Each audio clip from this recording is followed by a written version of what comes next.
শেষমেশ চওড়া হাসি ফুটল ব্রাজিল সমর্থকদের। নেইমার ডি সিলভা জুনিয়র ব্রাজিলের এই মুহূর্তে ফুটবল রাজপুত্র।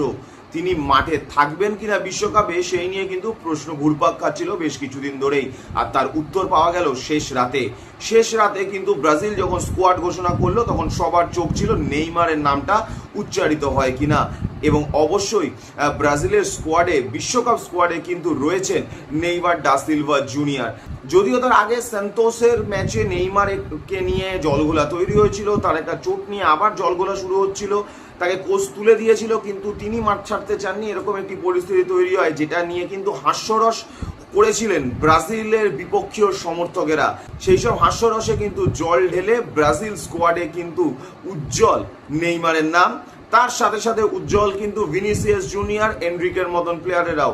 অর্থাৎ পুরনো এবং নতুন প্লেয়ারের মিশেলে একসাথে একটি দুর্দান্ত স্কোয়াড দাঁড় করিয়েছে কিন্তু ব্রাজিল।